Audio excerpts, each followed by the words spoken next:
Hello everyone. So let's start a new video of work energy and power. This one is for JEE mains specially. So पहले start करते हैं what is work done. Normally work done क्या होता है कि अगर हम लोग कुछ फोर्स अप्लाई करते हैं किसी बॉडी पे और उसका डिस्प्लेसमेंट हो इन the direction of the applied force, यानी मान लीजिए कि मैंने यहाँ पे फोर्स अप्लाई किया F और यहाँ डिस्प्लेसमेंट कुछ हो रहा है, मतलब बॉडी यहाँ से यहाँ तक गया, x डिस्टेंस इसने कवर किया, ठीक है. तो यहाँ पे वर्क डन क्या होगा कि इसका और इसका जो भी डॉट प्रोडक्ट है वो होगा W इजिकल टू क्या लिखेंगे F डॉट एक्स, ठीक है. अब इसको क्या कर सकते हैं, मैं F को कंपोनेंट में डिवाइड कर सकता हूँ. This one is theta, this one is theta, तो this one will be F cos theta and this is F sine theta. मैंने शुरू में एक सेंटेंस कहा था कि work done is the force and the displacement in the direction of force. इसको ऐसे भी लिख सकते हो कि displacement and the force in the direction of displacement. तो इस डायरेक्शन पे फोर्स क्या है, F कॉस थीटा है. जो भी यहाँ से यहाँ जा रहा है बॉडी, तो x डिस्टेंस में मान लीजिए कि x डिस्टेंस तक जा रहा है, तो जो भी जा रहा है उसको हम लोग लिखते हैं F, उस फोर्स को लिखेंगे F कॉस थीटा, और डिस्प्लेसमेंट जितना भी हो रहा है उसको हम लोग लिख देंगे x. तो आपका टोटल वर्क डन कितना आया, F cos theta into x. इसको हम डॉट प्रोडक्ट में भी लिख सकते हैं F dot x. So W is equal to क्या आना चाहिए, F डॉट एक्स, यानी फोर्स डॉट डिस्प्लेसमेंट. डन. इसको ऐसे भी लिख सकते हो force perpendicular dot x, that is also work done. तो वर्क डन जो भी होगा वो अगर कोई फोर्स है तो उसका perpendicular component in the direction of displacement और उस डायरेक्शन का डिस्प्लेसमेंट, उन दोनों को मल्टीप्लाई कर देने से जो भी आएगा वो हो गया वर्क डन, ठीक है. अब चलते हैं नेक्स्ट क्वेश्चन नहीं कहूँगा कि इसका अगर हम लोग थोड़ा एनालिसिस करें वेक्टर फॉर्म में. मान लीजिए फोर्स है, फोर्स को मैं कार्टेशियन कंपोनेंट में डिवाइड करता हूँ. लिख सकता हूँ एफ एक्स आई कैप, एफ वाई जे कैप और एफ जेड के कैप, ऐसे लिखा जा सकता है. अगर मैं ऐसे लिख दूँ और डिस्प्लेसमेंट को मान लो लिख सकता हूँ कुछ भी लिख सकता हूँ आर को. मान लो कि डिस्प्लेसमेंट आर है, उसको मैं 3 कोऑर्डिनेट में डिवाइड कर रहा हूँ, एक्स आई वाई जे जेड के. इसका मतलब क्या है, इसका मतलब मैं ग्राफिकली समझाता हूँ. मान लो ये कोऑर्डिनेट एक्सिस है, this one is x, this one is y, this one is z. कोई एक पॉइंट मान लो, कोई भी एक पॉइंट, ये वाले पॉइंट पे कोई भी एक ऑब्जेक्ट है. इस पॉइंट का मैं पोजीशन वेक्टर, ये वाला लाइन दिख रहा है ब्लू लाइन R1, मान लो कि पोजीशन यहाँ पे है. मैंने यहाँ फोर्स अप्लाई किया, कुछ भी फोर्स अप्लाई किया. अप्लाई करने के बाद ये वाला कहाँ पे आया, यहाँ आया. कहाँ आया, R2 पे, ठीक है. तो R1 से कहाँ गया, R2. तो डिस्प्लेसमेंट कितना हो रहा है, डिस्प्लेसमेंट यहाँ से यहाँ तक हुआ, मैं इसको लिख सकता हूँ R. सो ऐसे कि वेक्टर फॉर्म में अगर देखो तो ऐसे लग रहा है कि R1 plus R is equal to कितना आ रहा है, R2. इसको भी ऐसे लिखा जा सकता है R2 माइनस R1, लिख सकता हूँ इसको R2 माइनस R1, है कि नहीं. तो डिस्प्लेसमेंट कितना हुआ, R2 माइनस R1. अब मान लो इसका कोऑर्डिनेट मैं समझ लेता हूँ कि x1 y1 z1 और इसका x2 y2 और z2 इतना आ रहा है, ठीक है. x1 y1 z1, x2 y2 and z2, ठीक है. एक सेकेंड, इसको थोड़ा हटा देता हूँ. हाँ सही. अब देखो,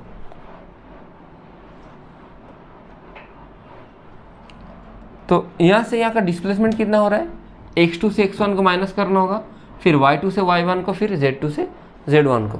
तो उसी को मैंने x y z नाम दिया. x यानी कि ये वाला x2 माइनस x1, y यानी कि y2 माइनस y1 और z यानी कि z2 माइनस z1. सही है, यहाँ तक सही है, ठीक है. अब इन दोनों को डॉट कर दो. डॉट करने के लिए क्या करना होता है, f डॉट r, मतलब कि जो भी डिस्प्लेसमेंट है x2 माइनस x1 उसको मैंने x से लिखा, y2 माइनस y1 को y से लिखा और z2 माइनस z1 को मैंने z से लिखा. तो जो भी डिस्प्लेसमेंट है उसको डॉट करने से क्या आएगा, एफ एक्स इंटू एक्स, क्योंकि i के साथ i का डॉट करोगे तो कितना आएगा 1, i के साथ j का करोगे तो 0, i के साथ k का करने से 0। तो बस आइडेंटिकल वेक्टर को डॉट किया जाता है तभी उसका वैल्यू आएगा, अदरवाइज क्या आ जाता है 0 आ जाता है। ठीक है, तो एफ एक्स के साथ x को करोगे तो f x x plus F y y plus F z z. अगर फोर्स कांस्टेंट हुआ तो ऐसा ही आएगा, फोर्स अगर कांस्टेंट हुआ तो आपका वर्क डन इतना ही आएगा। W इज इक्वल टू लिख सकते हो f dot r f x x plus F y y plus F z z. सही है।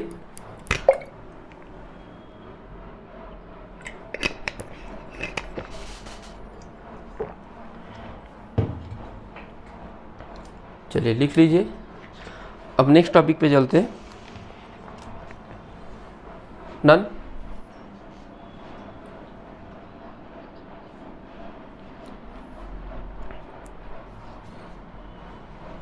चलो नेक्स्ट है कि अगर फोर्स कांस्टेंट नहीं हुआ तो मान लो कि फोर्स वेरिएबल फोर्स है। फोर्स अगर वेरिएबल फोर्स होता है तो क्या कर सकते हैं हम लोग इंटीग्रेशन कर सकते हैं। कैसे?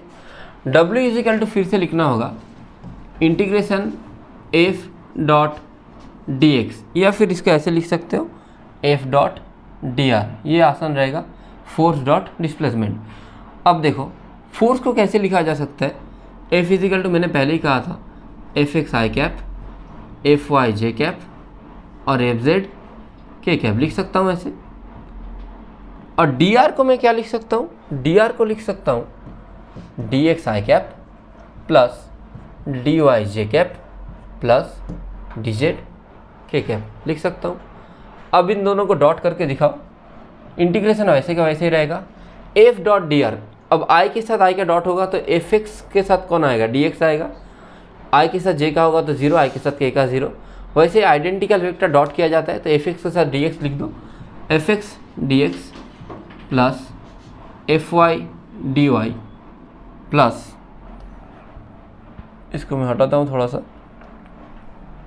Plus F Z D z मान सकता हूँ ऐसे। ठीक है,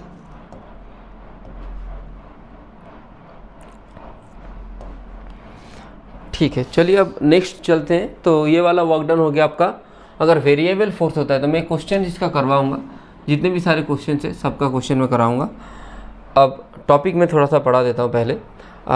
अब लिखते हैं positive work done, positive work done, positive W, negative W and 0 W। ठीक, पॉजिटिव वर्क डन क्या है कि मान लीजिए कि कोई एक ब्लॉक है, मैं यहाँ पे फोर्स अप्लाई करता हूँ तो इस पर क्या क्या फोर्स आता है वो पहले मैं देख लेता हूँ। इसी से मैं पूरा समझाऊंगा कि वर्क डन पॉजिटिव क्या है, नेगेटिव क्या है, 0 क्या है, सारे सब कुछ इसी से हो जाएगा। ठीक है, एक सेकेंड।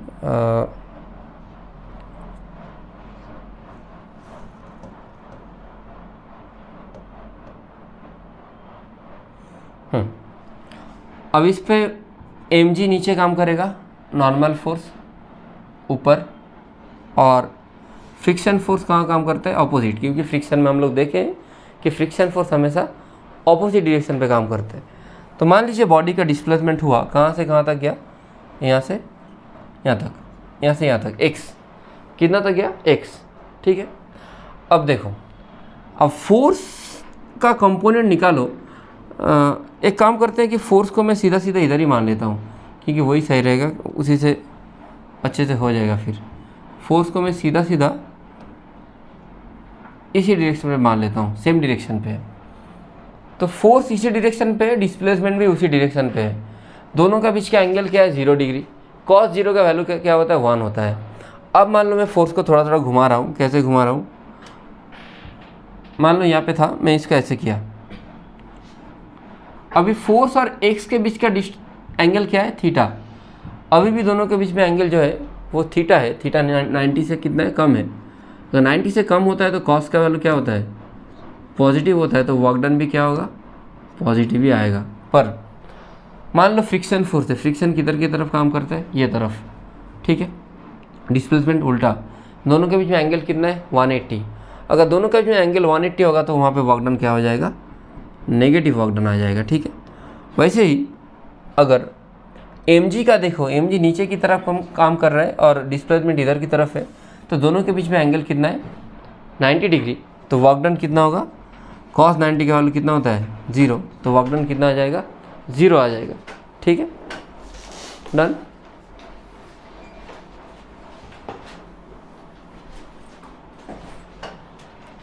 ठीक है, चलिए अब नेक्स्ट कॉन्सेप्ट पे चलते हैं।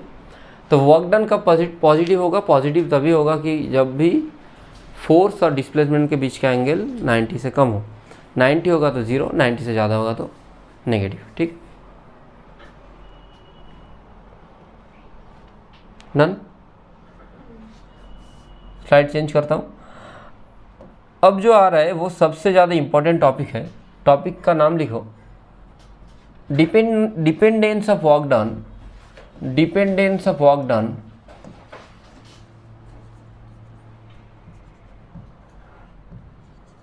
on FOR, that is frame of reference, that is frame of reference। तो फ्रेम ऑफ रेफरेंस पे भी वर्क डन डिपेंड करेगा। कैसे डिपेंड करेगा,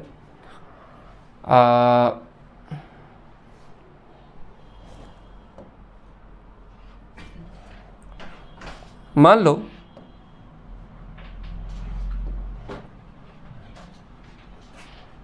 कलर को चेंज कर लेता हूँ। मान लेते हैं कि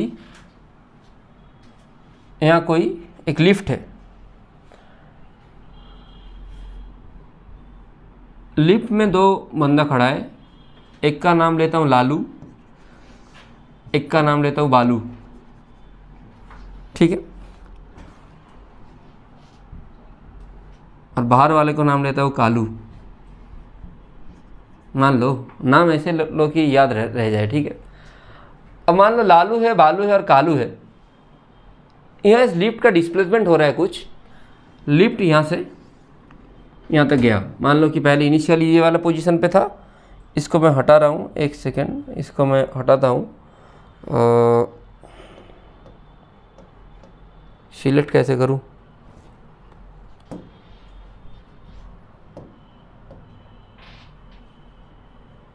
पूरा ही तो हट रहा है, ठीक है। मान लो कि मैं इसको मैं पूरे चीज़ को तो अरे भाई लिफ्ट अकेला चला जा रहा है, एक सेकेंड।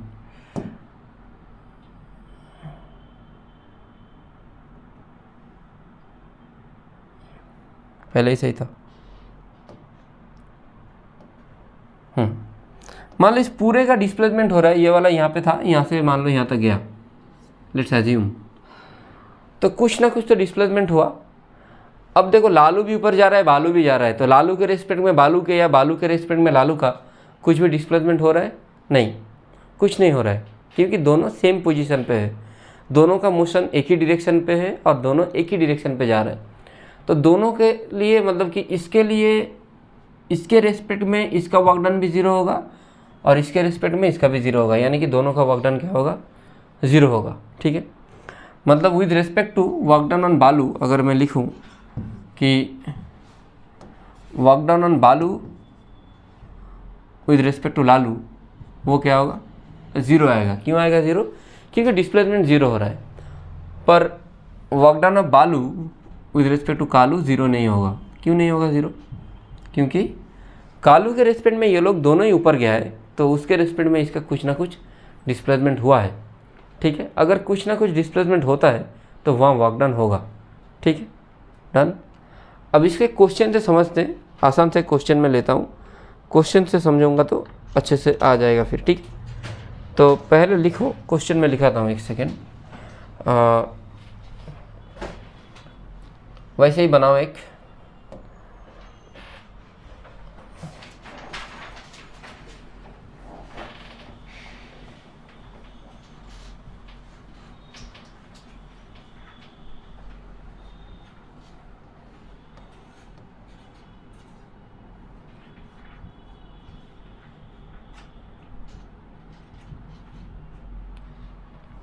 ठीक है। अब क्वेश्चन पे आते हैं। क्वेश्चन क्या है कि let's assume initial velocity v not, initial velocity of the lift is v not, assume कर लो कि v नॉट है और ये लिफ्ट a एक्सीलरेशन से ऊपर जा रहा है। कितने एक्सीलरेशन से? एक्सीलरेशन a से ऊपर जा रहा है, ठीक है। बालू कौन था एक बार देख लेता हूँ, नहीं तो उल्टा सीधा नाम दे दूंगा फिर किसी किसी को। ये वाला लालू है, ये बालू भैया, कालू भैया, तो तीनों तीनों है, ठीक है। अब देखो क्वेश्चन लिखो, पहला वाला क्वेश्चन लिखो, find out the work done by normal force and gravity. What you need to find out? Work done by normal force and work done by gravity, ये दोनों आपको फाइंड आउट करना है। एक नॉर्मल फोर्स के लिए work done और एक ग्रेविटी के लिए work done with respect to with respect to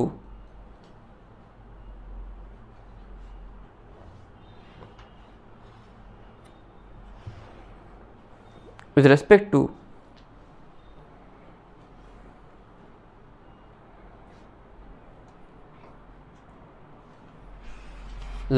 respect to Balu on Lalu, with respect to Balu on Lalu and with respect to Balu with respect to Kalu on Lalu, with respect to Kalu on Lalu। मतलब कि अब लोग को क्या find out करना है? ये लालू वाला जो बंदा है इस पे वर्क डन फाइंड आउट करना है। एक बार इसके चलते और एक बार इसके चलते, एक बार लालू के चलते एक बार कालू के चलते। वीडियो हो रहा है, रिकॉर्डिंग देख लेता हूँ, सही है। तो पूरा आ रहा हूँ मैं, ठीक है। तो एक बार लालू पे वर्क डन निकालना है। वर्क डन हम लोग को फाइंड आउट करना है किसके चलते? एक बार बालू के चलते और एक बार कालू के चलते, ठीक है कि नहीं। अब देखो कौन कौन सा फोर्स के लिए करना है? एक बार नॉर्मल फोर्स और एक बार ग्रेविटी। ये पहला वाला क्वेश्चन हो गया। दूसरा वाला क्वेश्चन भी लिखो, find out the work done by normal force, find out the work done by normal force between man and elevator or man and lift, between man and lift, ठीक है। ठीक है, अब चलते हैं क्वेश्चन पे, सॉल्यूशन पे। तो पहला वाला जो क्वेश्चन था, पहले मैं किसके रेस्पेक्ट में निकल रहा हूं? विद रेस्पेक्ट टू लिख दो बालू। किसके रेस्पेक्ट में निकल रहा हूं? बालू के रेस्पेक्ट में। अब देखो किसका निकल रहा हूं work done? Work done of किसका? लालू। इसका वर्क डन निकलना है हम लोग को, ठीक है। अब देखो विद रिस्पेक्ट टू बालू, इसके रेस्पेक्ट में ये तो सेमी पोजीशन पे होगा, तो सीधा सीधा तुम देखो जो भी फोर्स होगा नहीं होगा हम लोग को नहीं देखना है। डिस्प्लेसमेंट जीरो होगा, डिस्प्लेसमेंट जीरो होगा तो वर्क डन क्या होगा? जीरो। इसके रेस्पेक्ट में चाहे वो ग्रेविटी के लिए भी हो चाहे वो नॉर्मल फोर्स के लिए भी हो, किसी के लिए भी हो, वर्क डन कितना होगा? ज़ीरो ही होगा, ठीक है। ठीक है,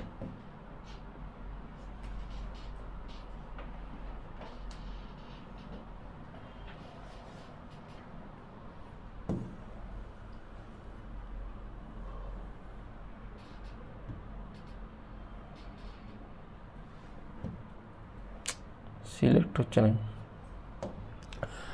चलो अब बनाते हैं किसके रेस्पेक्ट में? अब बनाते हैं लालू के रेस्पेक्ट में, ठीक है। सॉरी किसके रेस्पेक्ट में? कालू के रेस्पेक्ट में। Work done with respect to Kalu, ये बनाते हैं, ठीक है। अब देखो तो लालू पे फोर्स क्या क्या काम कर रहा है वो देख लेते हैं पहले, ठीक है। ये कौन है? लालू है। इस पे फोर्स काम करेगा, क्या फोर्स काम करेगा बोलिए? नीचे की तरफ काम करेगा mg, ऊपर और एक्सीलरेशन तो n minus m g is equal to क्या होगा, एम ए, एन का वैल्यू क्या आएगा बोलो, एम इंटू जी प्लस है। अब विथ रिस्पेक्ट टू ग्राउंड ये ऊपर जा रहा है धीरे धीरे धीरे धीरे करके ऊपर जा रहा है, तो उसका इक्वेशन कुछ होगा डिस्प्लेसमेंट का। डिस्प्लेसमेंट का इक्वेशन निकालो तो फॉर्मूला क्या है, A C is equal D T plus half A T square. मैं इधर लिख देता हूँ, A C is equal to U के जगह में आएगा V not T plus half A T square. ये वाला समझे हो डिस्प्लेसमेंट, क्योंकि टी टाइम बाद निकालने के लिए बोला गया। मान लो कि ये भी लिख सकते हो क्वेश्चन में, find out the work done after time T. सारे जो भी क्वेश्चन है हर एक क्वेश्चन में टी टाइम के बाद निकलने के लिए बोला गया, ठीक है। कब निकलना है, टी टाइम के बाद निकल लेना है। अब पहले वाला मैं करता हूँ, work done due to normal. यहाँ लिख रहा हूँ, यहाँ से यहाँ आ गया, work done due to normal. Normal के लिए वर्क डन कितना होगा बोलो, नॉर्मल फोर्स कितना कम कर रहे हैं, एम जी प्लस है। कौन सा डायरेक्शन में, अपवर्ड। कौन सा डायरेक्शन, अपवर्ड। डिस्प्लेसमेंट अपवर्ड, दोनों के बीच का एंगल 0। नॉर्मल ऊपर, डिस्प्लेसमेंट भी ऊपर, एन एस कॉस 0। तो एन मतलब एम इंटू जी प्लस है, एस का मतलब v not T plus a T square by 2। Cos 0 का वैल्यू 1 हो गया।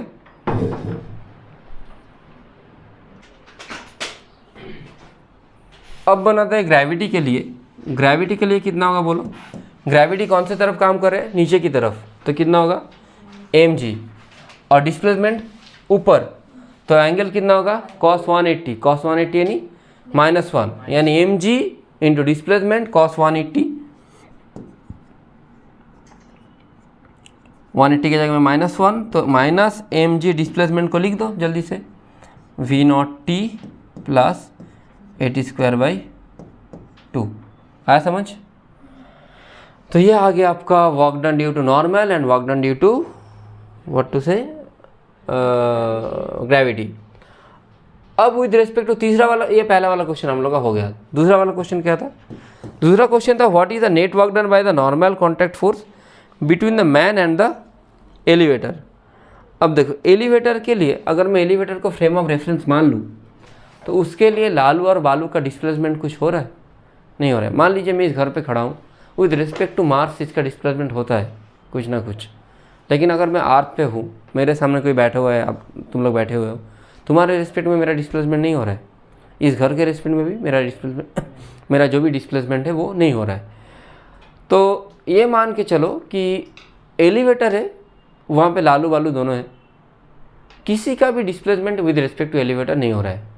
डिस्प्लेसमेंट 0 होगा तो वर्क डन भी कितना होगा 0। तो तीसरे वाले के लिए भी वर्क डन कितना होगा 0 ही आएगा, ठीक, क्योंकि डिस्प्लेसमेंट क्या है 0 आ रहा है, ठीक।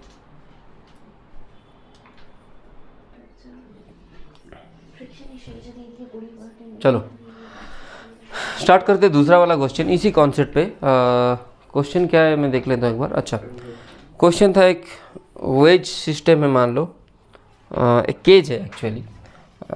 थोड़ा अच्छे से बनाता हूँ फिगर, मेरा ऐसे नाम ख़राब है कि हैंडराइटिंग ख़राब के लिए और फिगर अच्छा बनाता नहीं हूँ, इसलिए तो पहले बना लेता हूँ। एक सेकेंड। अच्छा,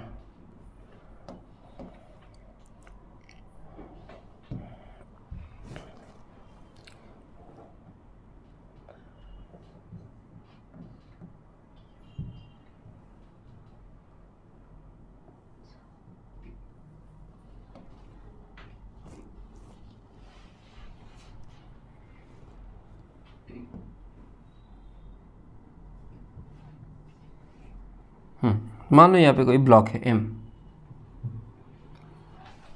अब ये वाला जो भी केज है ये इधर की तरफ एक्सीलरेशन कर रहा है, A is equal to G tan theta. This one is given, ये वाला दिया हुआ है कि जो भी केज है वो टूवर्ड्स राइट एक्सीलरेशन कर रहा है, A is equal to G tan theta से।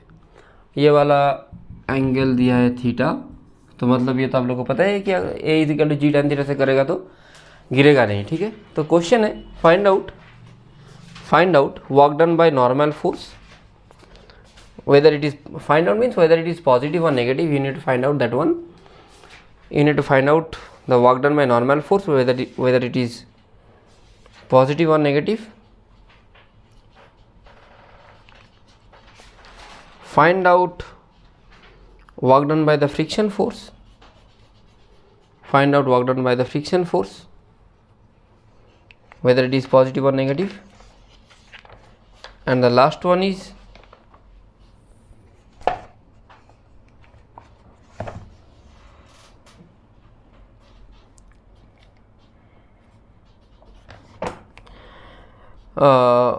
find out net work done, that is positive or negative. So you need to find out by normal force, by friction, and by total. Okay. As the block is accelerating, you know one force will act over here, that is called which force? Pseudo force. mg is in this direction, ma, and normal force is in this way. Okay. As the body is displacing towards right, you can write this one is x, or this one is the direction of x. So work done is nx cos theta, as theta is how much? This is theta, this is theta, so this can be 90 minus theta. So in place of cos theta, what you can write? You can write 90 minus theta लिख सकते हो आराम से.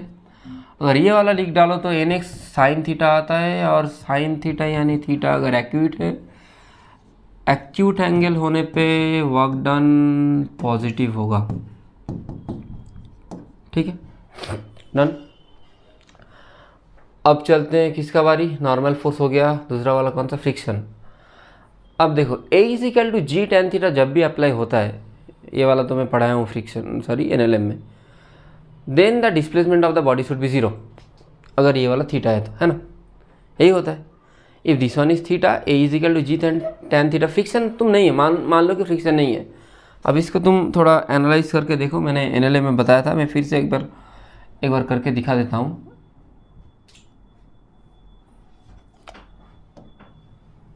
हाँ, तो अगर ये वाला थीटा है तो ये वाला कितना होगा?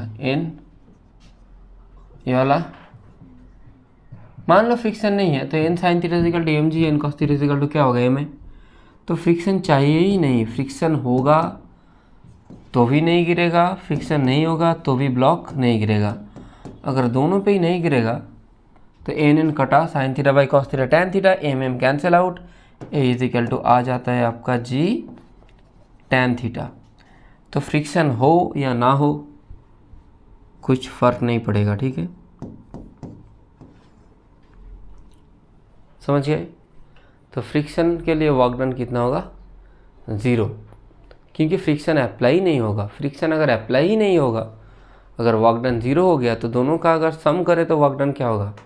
वो भी पॉजिटिव ही होगा, क्योंकि इसके चलते पॉजिटिव आ रहा है, इसके चलते 0 आ रहा है. दोनों को सम करो तो क्या आएगा?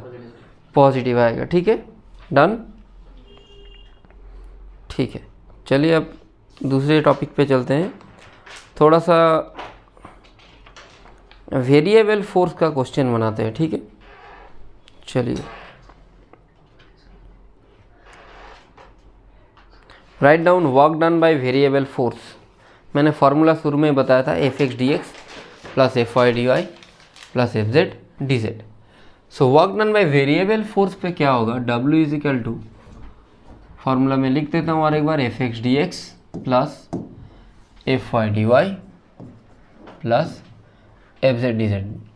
अच्छा, एक बात मैं बोल दे रहा हूँ, जो भी मैं पढ़ा रहा हूँ इधर उसका जो भी PDF आएगा, मतलब जो भी लेक्चर में अभी बता रहा हूँ उसका PDF और उससे रिलेटेड क्वेश्चंस, मतलब कि मैं बनाया था कुछ एक क्वेश्चंस, मान लो 100-150 क्वेश्चन हर एक चैप्टर का बनाया था, जिसका लेवल नीट और जेई मेन तक है, जेई एडवांस का नहीं है. जेई एडवांस के लिए अगर आप लोग करना चाहो तो सेनगेज या फिजिक्स गैलेक्सी का बुक रेफ़र कर सकते हो, या SBT यानी शशि भूषण तिवारी भी अच्छा बुक है.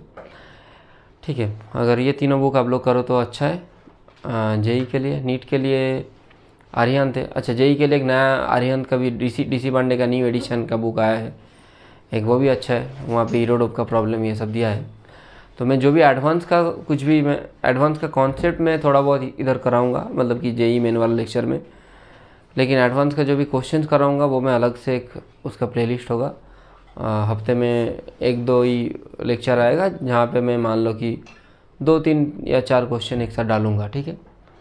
और बात रही इसकी कि जो भी मैं बता रहा था कि इसका जो भी लेक्चर का नोट्स है और जितने भी सारे उसके रिलेटेड क्वेश्चंस हैं उसको मैं एक जगह कंपाइल करके मैं मेरा टेलीग्राम चैनल में भेज दूंगा। टेलीग्राम चैनल का लिंक मिल जाएगा आप लोगों को, इधर डिस्क्रिप्शन बॉक्स में चेक कर लेना, डिस्क्रिप्शन बॉक्स में आप लोग को मिलेगा। वहाँ से जाके पूरे जो भी इसका रिलेटेड पीडीएफ और वीडियो तो ऐसे मिल जाएगा, पीडीएफ और इसका क्वेश्चंस उसका भी पीडीएफ दोनों ही मिल जाएगा, ठीक है। चलिए अब बनाते हैं fx dx। तो क्वेश्चन लिखो, f इजिकल टू आता है 6x i cap plus 2y j cap, ये वाला दे दिया है क्वेश्चन में।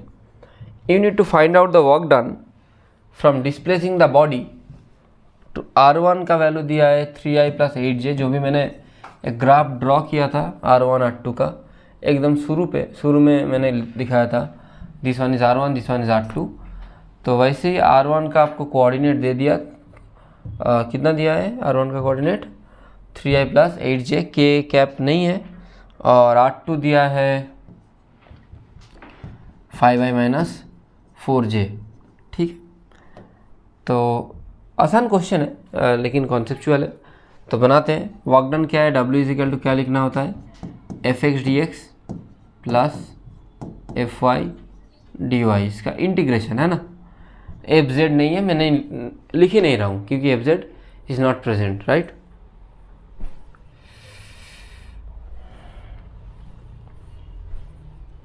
fx कितना है 6x, r का वैल्यू 3 से 5 जा रहा है तो वो मैं बाद में पुट करूँगा। fy आपका आया 2y dy, और बाकी 3 से 5 और यहाँ लिख दो 8 से -4। इंटीग्रेशन तो आप लोग कर ही सकते हो, आप लोग इसमें एक्सपर्टाइज है आप लोगों का, इंटीग्रेशन कर दो बस, 6 बाहर जाएगा। x dx का इंटीग्रेशन क्या आता है, x²/2, ठीक है। x dx का इंटीग्रेशन आएगा x²/2, तो मैं सीधा लिख रहा हूँ x²/2 because I am assuming कि आप लोग का इंटीग्रेशन अब तक ये सब बेसिक से इंटीग्रेशन आप लोग सीख लिए होंगे। 2y dy का क्या आता है y²/2, जो भी पावर होगा वो पावर बढ़ के एक बढ़ेगा और नीचे वही डिवाइड होगा। यहाँ पे पावर 1 था तो 1 था तो 2 हुआ, नीचे 2, यहाँ पे 1 नीचे 2। अब क्या कर लेना है, 8 से -4, बस इसको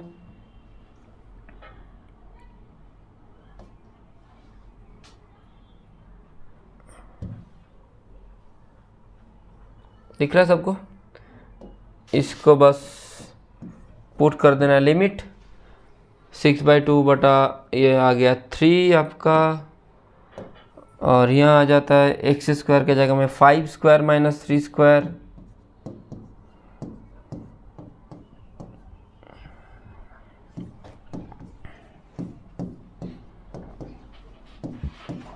कितना आ रहा है, 0 आ रहा है आई थिंक।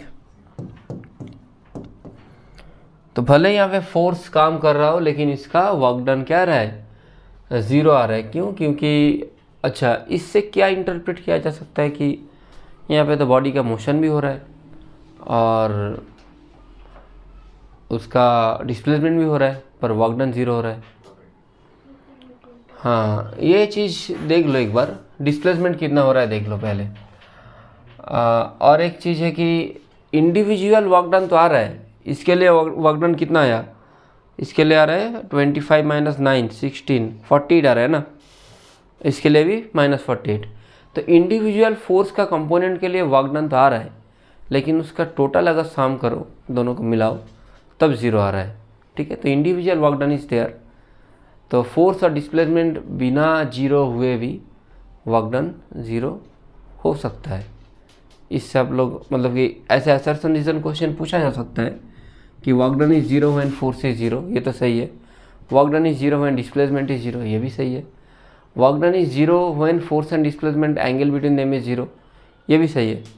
लेकिन ये भी सही है कि वर्क डन जीरो है जहाँ पे फोर्स और डिस्प्लेसमेंट जीरो नहीं है, ठीक है। वो वेरिएबल फोर्स के केस में आ सकता है, ठीक है। तो यहाँ पे वर्क डन जीरो हुआ लेकिन फोर्स ज़ीरो नहीं है, डिस्प्लेसमेंट भी ज़ीरो नहीं है, समझे। तो ये वाला ऐसा वाला क्वेश्चन असर्शन रीजन या स्टेटमेंट बेस में पूछा जाता है।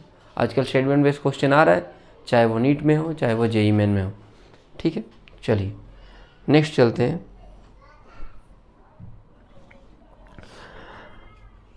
अब चलते हैं दूसरे वाले क्वेश्चन पे।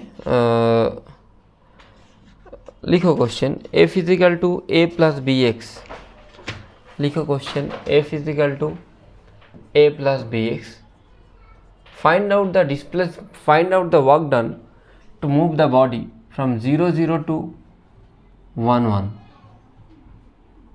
अब देखो यहाँ पे y का कंपोनेंट नहीं है तो मैं 0 0 नहीं, मैं 0 to 1 कर देता हूँ सीधा सीधा, क्योंकि y का कंपोनेंट है नहीं तो सीधा सीधा मैं 0 से 1 लिख रहा हूँ, ठीक है। बस ये वाला आप लोग करो, वर्क डन निकालो जल्दी से। चलिए बनाते हैं F is equal to A plus B X. Work done निकालना था आपको, W is equal to F dot D X. ये छोटा सा सवाल है, A plus B X D x लिख दो। इसको करते हैं इंटीग्रेशन। मैं कहता हूँ पाती का पाती महापाती, मेरा एक डायलॉग है, तो वैसे ही सवाल है, एकदम छोटा सा सवाल है, 2 मिनट का सवाल है। ये सब शायद बोर्ड में आ जाए एमसीक्यू में, लेकिन जेईई या नीट में आ नहीं सकता। 0 से 1, बाकी इंटीग्रेशन आप लोग कर देना, ठीक है। मैं नहीं कर रहा हूँ, ठीक है। चलो नेक्स्ट पे चलते हैं। क्वेश्चन लिखो एक, ये वाला क्वेश्चन मेंस का क्वेश्चन है, लेकिन मेंस भी तो आजकल ऐसा हो गया है कि आसान हो गया है, बहुत ज़्यादा होना नहीं चाहिए था लेकिन हो गया है, अब क्या करें। x is equal to 1/3 t cube. लिखो a body is moving as per the relation x is equal to 1/3 t cube. जल्दी लिखो, a body is moving as per the relation x is equal to 1/3 t cube. लिखा। Find out the work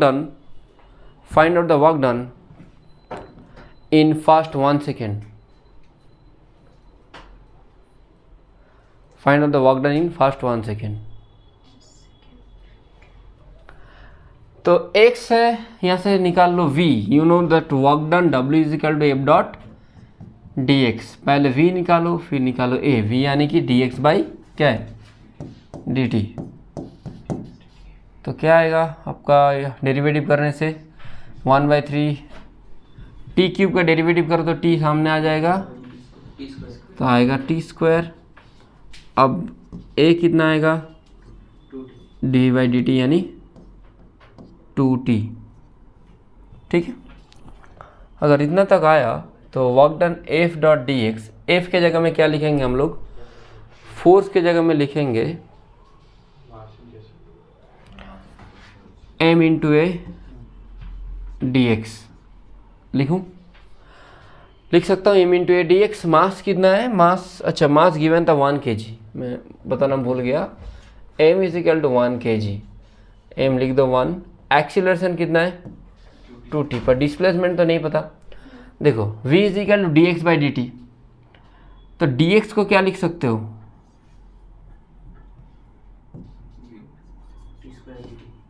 लिख सकते हो T square D T. बस हो गया आपका question. 2t into T square D T. इसको करते हैं इंटीग्रेशन 0 से कितना 1 2 t into T square is T cube. T cube D T का इंटीग्रेशन कितना आएगा t टू द पावर 4/4, फिर आएगा 0 से 1, तो 0 से 1 यानी कि 2 बाई कितना आ रहा है 4 आ रहा है, 2/4 इन 1/2 0.5 जूल इज योर आंसर। आ गया ये वाला। अब चलते हैं चेन प्रॉब्लम पे। चेन प्रॉब्लम बहुत ही फेमस क्वेश्चन है, जेईई में 2022 में शायद आया हुआ था क्वेश्चन, या 2023 एग्जैक्टली साल मेरे को याद नहीं है, पर चेन प्रॉब्लम लिखो। चेन प्रॉब्लम पहले मैं कराऊंगा यूनिफॉर्म चेन के लिए, फिर मैं क्वेश्चन कराऊंगा नॉन यूनिफॉर्म चेन के लिए, ठीक है। यूनिफॉर्म चेन प्रॉब्लम, ठीक है। क्वेश्चन क्या है, write down, find out the work done, find out the work done to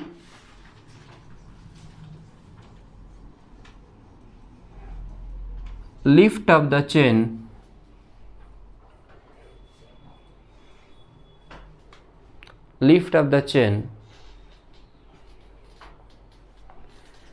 चैन नहीं है, ये चैन है, ठीक है। CHIN, हिंदी वालों समझ सकते कि चैन है। चैन मतलब वो गाना है, मेरा चैन वैन सब मुकड़ा हुआ, ऐसा वाला चैन नहीं है, चेन अलग है, ठीक है। तो ये वाला चेन है। तो क्वेश्चन लिखो, find out the work done to lift up the chain, चैन नहीं है, चेन, ठीक है।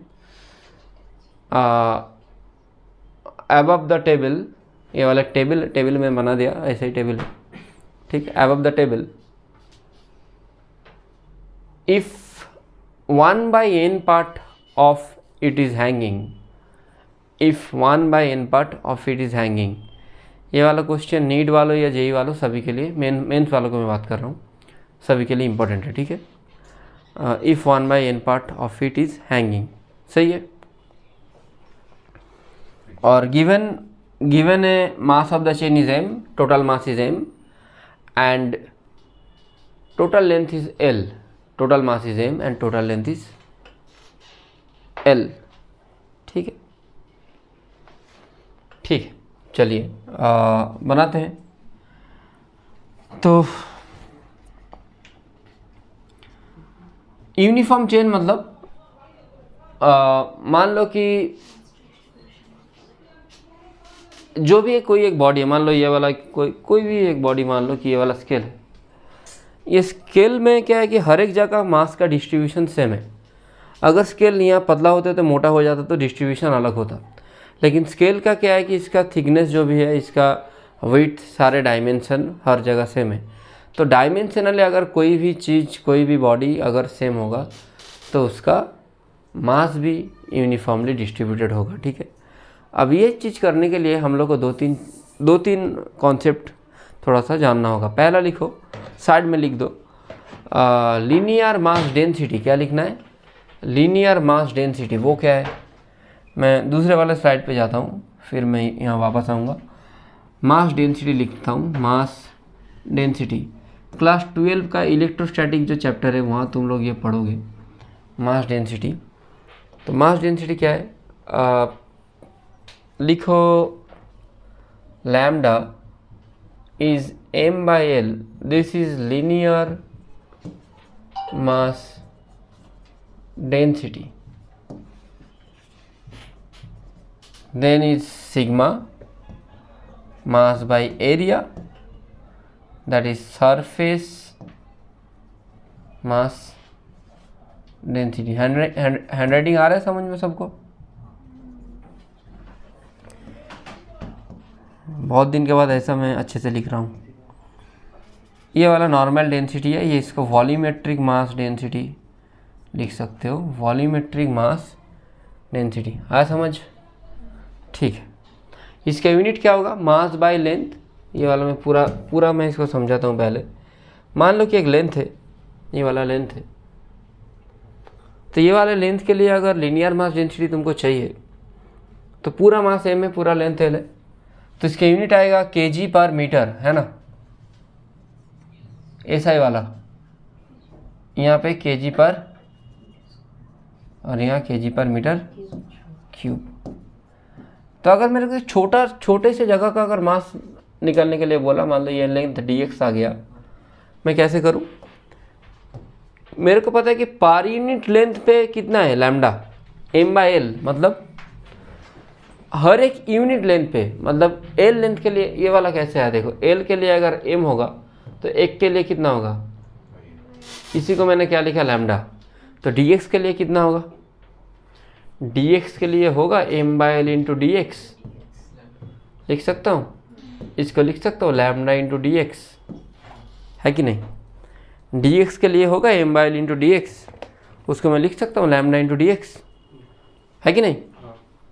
ठीक है, अब अगर इसको लिख सकता हूँ लैम्डा इंटू डी एक्स, तो देखो ये वाला जो छोटा पोर्शन है इसका मास को मैं मान लेता हूँ dm। पूरा मास अगर m होगा तो छोटे वाले पोर्शन का मास कितना है, dm। छोटा सा पोर्शन का मास कितना है, dm।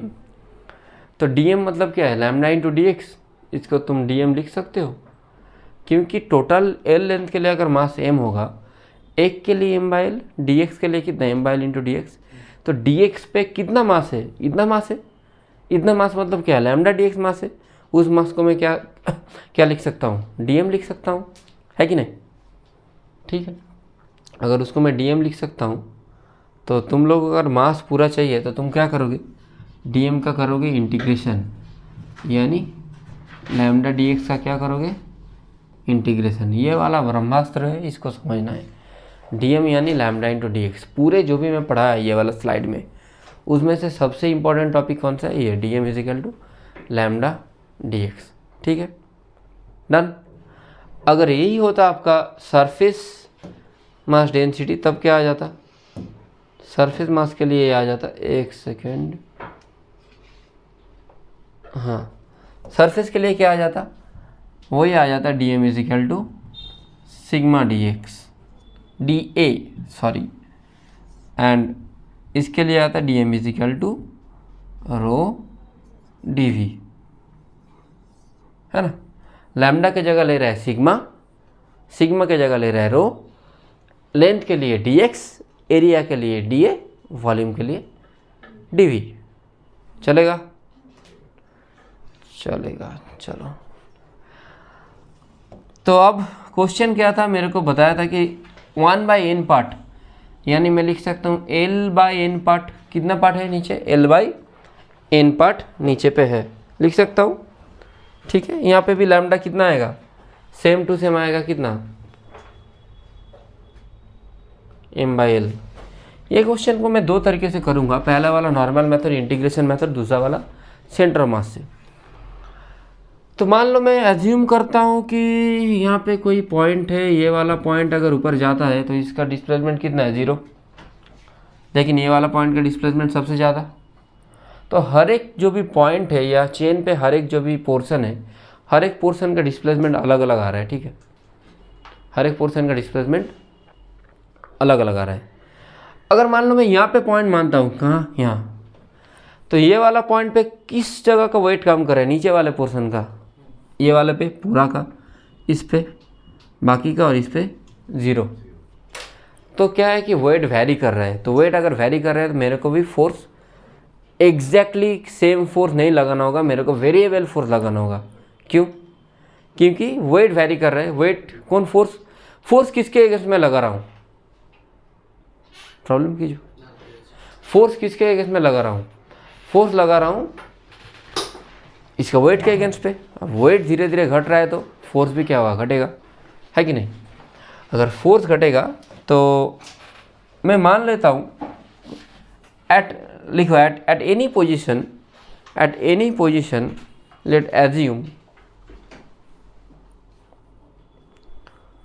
लेट्स एज्यूम कर लेता हूँ कि कोई भी एक पोजीशन पे y portion of the chain is hanging. कितना पोर्शन, y पोर्शन। ठीक है, तो ये वाला पोर्शन कितना है, ये वाला पोर्शन में मान लिया y है, और इसका छोटा वाला कुछ भी, इसको क्या लिख सकता हूँ, dy लिख सकता हूँ, छोटे वाले पोर्शन को। अब देखो dw इज इक्वल टू क्या होता है, f into d x, f into d y कर दो इधर। अच्छा, f यानी वेट, एक सेकेंड,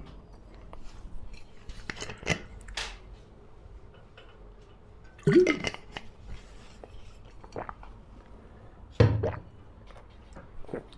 यानी वेट कौन लगा रहा है, इसका नीचे वाला पोर्शन है ना। अब देखो पर यूनिट लेंथ के लिए अगर लैम्डा होगा तो वाई लेंथ के लिए कितना मास होगा, इसको लिखेंगे mass of the chain hanging, है ना।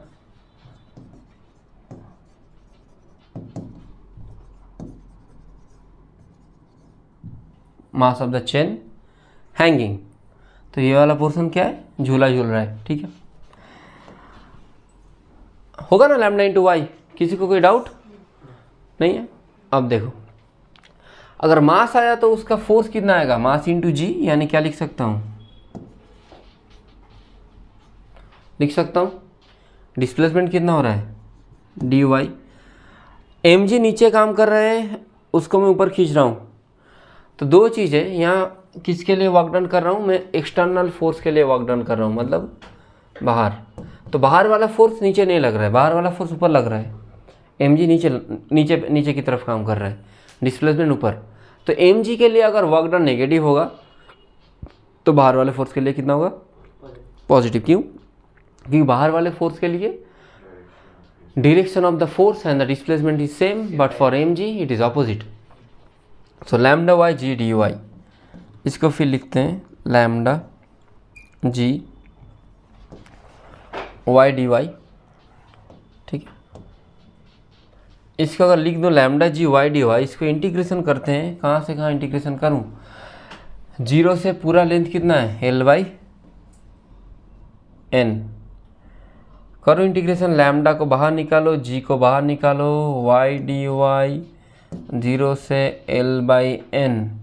एल बाई एन लिमिट क्यों पुट कर रहा हूँ, ये वाला पता चला, क्योंकि जीरो यहाँ पे था। जब पूरा का पूरा चेन ऊपर आ जाएगा तो कितना लेंथ ऊपर आया, ये वाला जो भी पोर्शन है, ये पूरा को मैं ऊपर खींच रहा हूँ ना, ये वाला पोर्शन को। तो जीरो पहले मैं खींच रहा था, जीरो फिर पूरा में खींच दिया, तो टोटल जो भी हैंगिंग पोर्शन पे था, यानी मेरा एल बाई एन पार्ट, जितने भी पोर्शन हैंगिंग कर रहा था उसको मैं पूरा ऊपर उठा दिया हूँ, ठीक है। तो lambda g y D Y, lambda को लैम्डा की जगह रहने दो, जी को जी की जगह, वाई स्क्वायर बाई 2 इधर पुट करने का है कि एल बाई एन। तो लैम्डा लैम्डा रहेगा, जी भी जी रहेगा, वाई की जगह में एल बाई एन पुट कर, तो कितना आ रहा है, L square by 2n square, है ना। अब तुम लोग को पता है कि लैम्डा एम बाई एल होता है, तो लैम्डा इंटू एल क्या होता है, एम होता है। तो एक एल यहाँ से ले लो तो तुम्हारा आएगा m g l by 2n square. ये आ गया तेरा वर्क डन, ठीक है। डब्ल्यू इजिकल टू कितना आ रहा है, m g l by 2n square. ये वाला मेथड कौन सा मेथड हुआ, इंटीग्रेशन मेथड। अब करेंगे कौन सा वाला, centre of mass. Centre of mass तो आसान है, सेंटर ऑफ मास वाला तभी कर सकते हैं कि जब भी, एक सेकेंड, जब भी यूनिफॉर्म होगा। जस्ट ए मिनट, एक सेकेंड रुक जाओ। हाँ, सेंटर ऑफ मास वाला तभी हो सकता है जब भी यूनिफॉर्म होगा, है ना। तो सेंटर ऑफ मास वाला बनाता है इधर, एक सेकेंड इसको हटाता हूँ, चेन ही हट गया।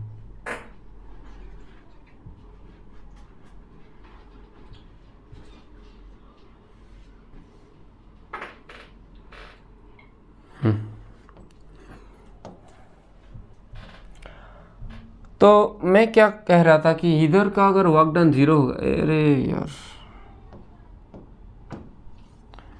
ओ अच्छा, सीले टीसी से करना था, मैं भूल गया, बहुत दिन वीडियो नहीं बनाया था इसलिए। चलो, तो यहाँ पे वर्क डन जीरो है, यहाँ पे एल बाई एन है, तो इसका आधा कितना हुआ ये। अगर इसके लिए वर्क डन जीरो होता है, इसके लिए वर्क डन मैक्सिमम होगा, क्यों, ये सबसे नीचे झूल रहा है। तो उसका सेंटर ऑफ मास किधर होगा, एल बाई एन के आधा, यानी एल बाई 2n पे। अब देखो, अब बनाते हैं इसको। अगर ये वाला एल बाई 2n हुआ तो W work done is equal to क्या होता है, फोर्स इंटू फोर्स। कितना हो रहा है, कितना काम कर रहा है, पूरे का मास कितना है बोलो, एल लेंथ के लिए मास कितना है, तो 1 के लिए कितना होगा, और एल बाई एन के लिए कितना होगा, एम बाई एल इंटू कितना आ रहा है, तो मास कितना होगा एम बाई एन इंटू जी। अब देखो डिस्प्लेसमेंट, सेंटर ऑफ मास कहाँ से कहाँ तक गया, यहाँ से यहाँ तक। अच्छा ये वाला सरफेस फ्रिक्शनलेस है, अगर यहाँ पे फ्रिक्शन होता तो और ज़्यादा वर्क डन करना होता, क्योंकि इसको भी खींचने के लिए वर्क डन तुमको करना होता। ठीक है, ये वाला फ्रिक्शनलेस है। ठीक है, ये वाला कंडीशन मेंशन रखना ज़रूरी है कि ये वाला सरफेस फ्रिक्शनलेस है। तो एम बाई एन इंटू जी। अब एक्स के जगह में कितना होगा,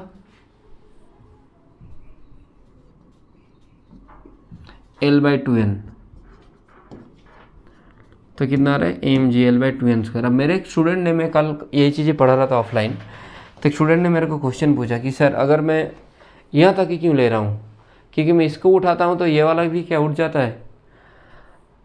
समझ रहे हो क्वेश्चन उसने पूछा कि मान लीजिए मैं यहाँ तक आप ले रहे हो, मतलब आप इसको यहाँ से उठा रहे हो, तो ये वाला भी उठ जाता है क्या। अब देखो इसका मैं एक थोड़ा सा एग्जांपल दे रहा हूँ। मान लो फिजिक्स का, मान लो कि एडवांस में 2 पेपर है। पहले वाले पेपर में तुमको आया 0, दूसरे वाले में आया 90। ठीक है, और कट ऑफ है 40, तो कट ऑफ तुम क्लियर कर रहे हो कि नहीं, 0 + 90 दोनों का एवरेज निकाल रहे हो तो 45 आ रहा है, और एवरेज कट ऑफ है 40, तो 45 आने से भी तुम्हारा क्लियर हो जाता है। ठीक है, तो वैसे ही यहाँ का 0 है और यहाँ का मैक्सिमम है, तो अगर मैं इस जगह का वर्क डन निकाल लूँ तो वो ये और ये का मतलब हर एक जगह का अगर साम करो तो सारे का साम करने से उसका जो एवरेज आएगा उस वर्क डन का इक्वल होगा। इसीलिए मैं इधर से वर्क डन ले रहा हूँ। ये तभी पॉसिबल है अगर यूनिफॉर्म रिंग हो। तो नॉन यूनिफॉर्म होगा तो उसके लिए मैं दिखा रहा हूँ अब क्या करना होगा। लिखो नॉन यूनिफॉर्म चेन। तो ये वाला क्वेश्चन हो गया। तो दूसरे वाला क्वेश्चन आते हैं जहाँ पे मान लो कि लीनियर मास डेंसिटी जो है वो भी वैरी कर रहा है। ठीक है, तो एक सेकेंड, हाँ क्वेश्चन जो मैं बोल रहा था, लेट्स एज्यूम, अरे यार हाँ, लैम्डा यहाँ पे वैरी करता है। लैम्डा इज इक्वल टू मान लो 3x, लैम्डा x के साथ वैरी कर रहा है। ठीक है, ओके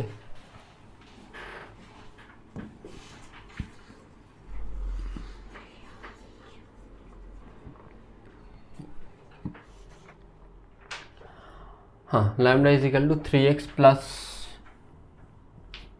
2। क्यों ले रहा हूँ, क्योंकि मान लो ये वाला कितना है, ये वाला x 0 है और यहाँ पे x is equal to l ले रहा हूँ। ठीक है, ये वाला पोजीशन क्या है, x इज इक्वल टू 0 है, और नीचे वाला पोजीशन क्या है, x इज इक्वल टू पूरा लेंथ l। ठीक है, तो यहाँ पे लैम्डा का वैल्यू कितना आ रहा है, 2 आ रहा है, x के जगह पे 0 पुट करो तो, और यहाँ पे कितना आ रहा है, 3l + 2। ठीक है, और क्वेश्चन ले लो, लेट्स एज्यूम 1/3 पार्ट, that means l/3 is hanging. Let's assume l/3 is hanging. ठीक है, कर सकते हैं assume. You need to find out the work done to lift up the chain. You just need to find out the work done to lift up the chain. ठीक है, तो ये वाला चेन को उठाने के लिए वर्क डन कैसे निकालें, सीधा हम लोग को ये वाला जो फॉर्मूला था इस पे मैं जा रहा हूँ, ये वाले फॉर्मूला पे, दिस वन। ठीक है, सेम टू सेम प्रोसेस होगा। Lambda g y D Y, ये वाला मेरे को पुट करना है, lambda g y D Y. एक करेक्शन में करूँगा, यहाँ पे लैम्डा जी वाई लिखा हुआ है, मैं इसको क्या कर सकता हूँ, क्या लिखूँगा, x, क्योंकि लैम्डा किस पे डिपेंडेंट है, x पे। ठीक है, तो w इज इक्वल टू क्या होगा, integration of lambda g x dx। लैम्डा का वैल्यू कितना है, 3x + 2, g के जगह में g, x dx same to same. अब क्या करना था, अब लिमिट पुट करना था, कहाँ से कहाँ तक आ रहा है, l/3 और 0, यानी लिख दो 0 से l/3, बस बाकी का कर देना है। सिंपल इंटीग्रेशन कर दो, इसका जो भी वैल्यू है वो आ जाएगा। ठीक है, एक सेकेंड, इसको मैं लिखता हूँ इधर,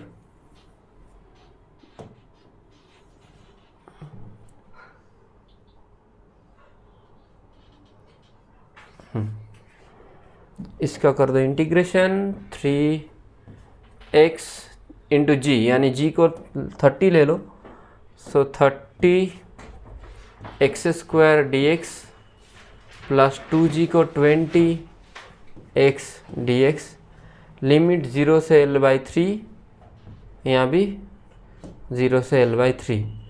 एक काम करता हूँ, इंटीग्रेशन वाले जो भी चीज़ है उसको मैं लेके जाता हूँ यहाँ, और इसको भी मैं लेके जाता हूँ। अरे यार एक सेकेंड,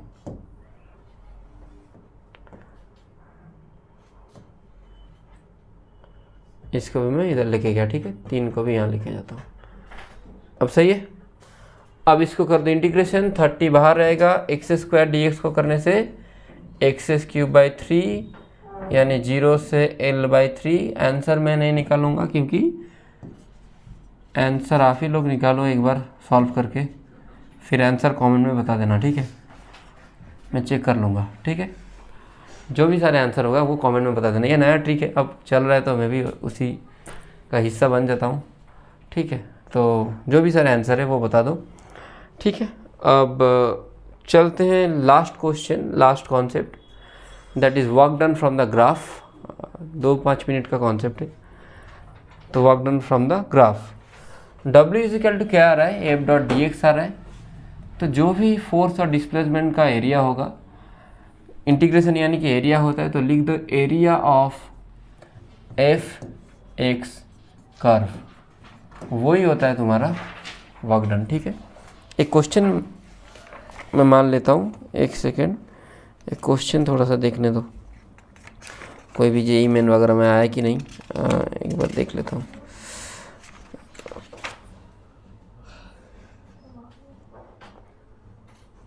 ओके एक सेकेंड, 2 क्वेश्चन है, एक में फोर्स और टाइम का ग्राफ दिया हुआ है, दूसरे पे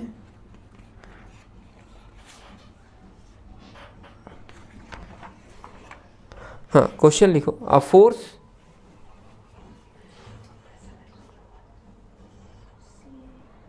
फोर्स F इजिकल टू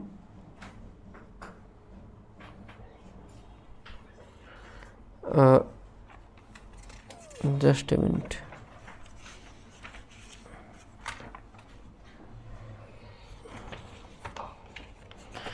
एक सेकंड में बता रहा हूँ। A force F is being applied as shown in figure,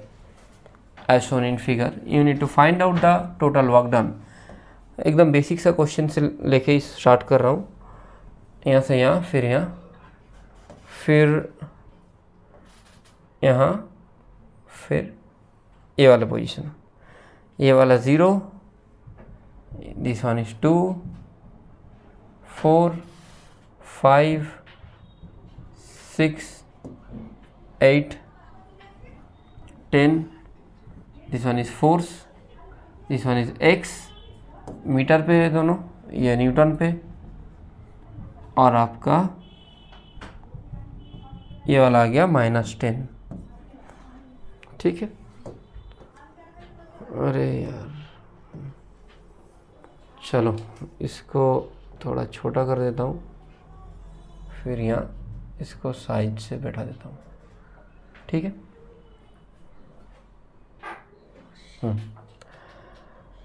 तो कैसे करने का, आपको बस टोटल वर्क डन के लिए इसका एरिया निकालो। एरिया क्या है, ट्रापेजियम का half into sum of parallel side, यानी this one is 5, this one is ये 2 और ये वाला 4, तो 2 और 4 के बीच में कितना है 2, ये वाला 2 है ना, तो 5 और 2, तो 5 + 2 इंटू डिस्टेंस बिटवीन देम 10, ये वाला आ गया इसका एरिया। नीचे का एरिया कितना होगा, -12, ये वाला कितना है 5 से 8 यानी 3 बेस, और इसका कितना है -10, कितना आ रहा है वैल्यू 7/2 इंटू 10 -30/2, कितना आ रहा है, सॉरी इसको मैं माइनस नहीं लिखना है हम लोग को, माइनस में पहले लिख चुका हूँ, तो 70 - 30 40/2 यानी कितना रहा है, work done is 20 joule. Last एक क्वेश्चन कराता हूँ, वो IIT JEE 2010 में आया हुआ क्वेश्चन है, ठीक है। लास्ट क्वेश्चन,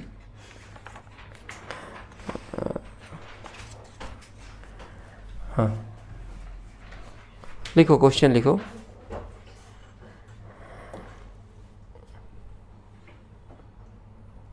टाइम कितना हुआ? 136, 145 का अंदर अंदर मैं ख़त्म कर दूँगा, ठीक है। आज वाला लेक्चर 145 तक ही चलेगा, फिर बाकी के लेक्चर बाद में, ठीक है।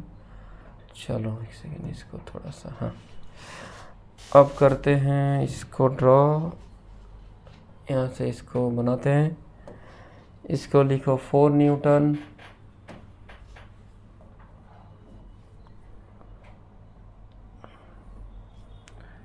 इसको लिखो 3 सेकेंड, और इसको लिखो 4.5 second. This one is force,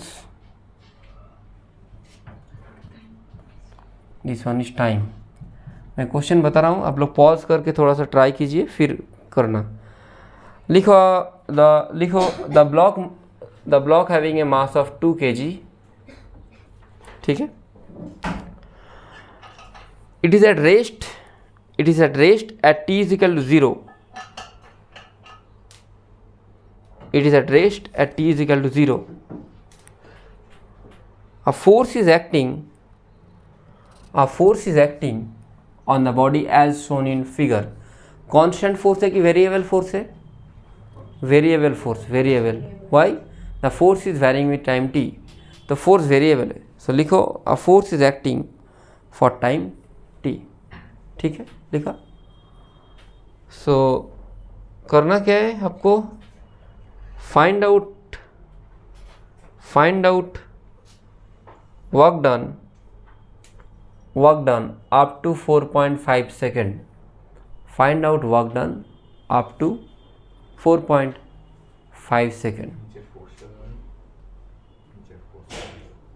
अच्छा, नीचे वाला फोर्स नहीं दिया हुआ है, नहीं वो चाहिए भी नहीं, ठीक। So you need to find out the work done. कैसे करें? आसान है। ऐसे सोच सकते हो, फोर्स टाइम के साथ वैरी कर रहा है, ठीक है। इसका स्लोप निकाला जा सकता है। स्लोप कैसे निकाले? देखो यहाँ पे 4 है, ये 3 सेकेंड, तो 3 सेकेंड में अगर 4 से 0 हुआ तो फिर 1.5 सेकेंड में कितना होगा? ये नहीं समझे? 3 सेकेंड में फोर्स कितना घटा? 4 न्यूटन। तो स्लोप निकाल रहा हूँ, मतलब 1 में कितना, और 3 से 4.5 के बीच कितना है? 1.5 सेकेंड में कितना होगा? 4/3 इंटू 1.5 कितना आ रहा है? एक सेकेंड, कुछ गलत किया?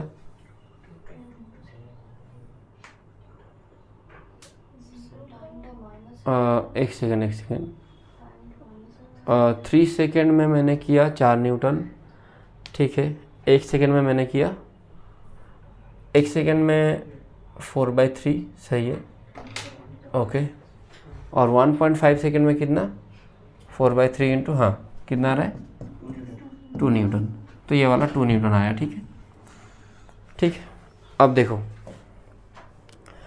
फोर्स के साथ टाइम का अगर तुम लोग निकालो स्लोप यानी df/dt है कि नहीं?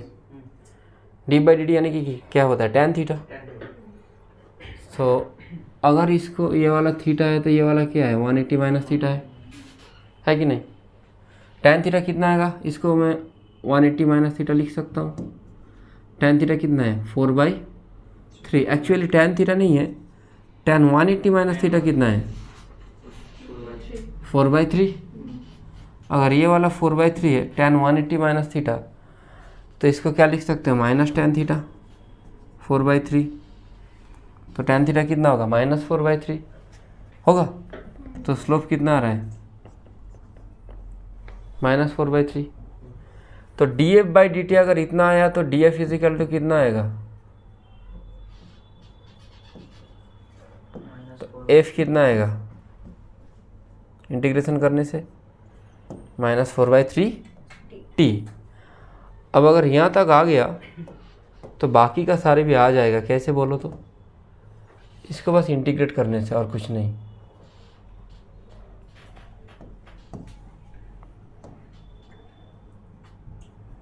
अभी मैंने क्वेश्चन किया था x = 1/3 टी क्यूब किया था, क्वेश्चन वैसे ही है, बस यहाँ पे उल्टा दिया हुआ है, फोर्स दिया हुआ है। अच्छा, फोर्स अगर आएगा तो यहाँ से क्या निकल सकता हूँ, फोर्स अगर दिया हुआ है तो यहाँ से निकल सकता हूँ m × a कितना होगा -4/3 टी। m कितना है 2, तो a कितना होगा a इजिकल टू क्या होता है डी टी कितना आएगा बोलो,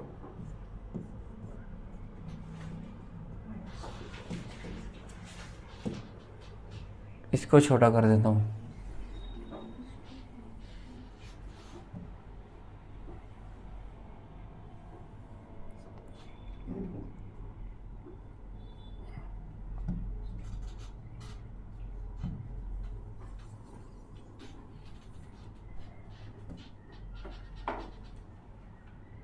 दिख रहा है ये वाला, वीडियो में आ रहा है,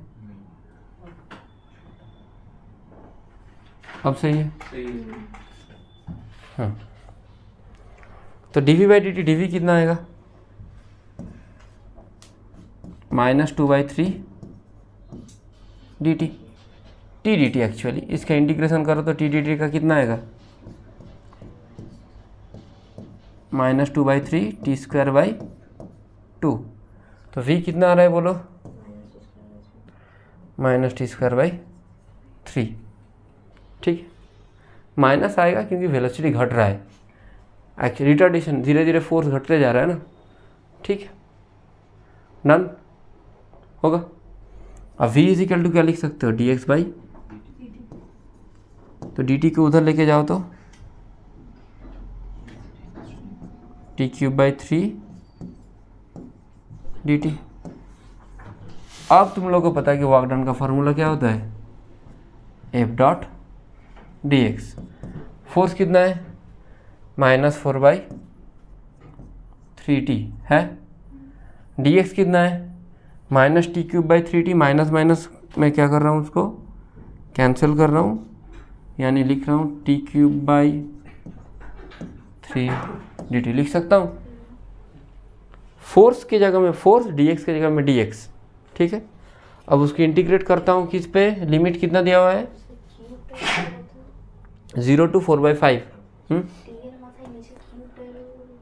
t² था ना, अच्छा सॉरी t² था, इधर गलती से मिस्टेक, t², 0 से कितना, इसका इंटीग्रेशन करके जो भी वैल्यू आएगा वो देख लेना एक बार, जो भी वैल्यू आ रहा है वो हो गया आपका वर्क डन। ठीक है, तो ये था आप लोग का बहुत दिन बाद वर्क एनर्जी पावर लेक्चर 1। ये वाले लेक्चर में मैं और एक बार बता रहा हूँ, नीट और जेई मेन का कराऊँगा। जेई एडवांस के लिए शायद मैं बाद में कुछ बैच स्टार्ट करूँ, या फिर कुछ क्वेश्चन तो डालता रहूँगा, हर एक हफ्ता में 2-3 क्वेश्चन डालता रहूँगा। और बाकी चीज़ अगर कुछ चाहिए, अगर कुछ और कुछ हेल्प चाहिए, डाउट सॉल्व या कुछ भी, जो लोग ऑनलाइन क्लास करेंगे रेगुलरली तो बता देना। ठीक है, thank you everyone, good bye.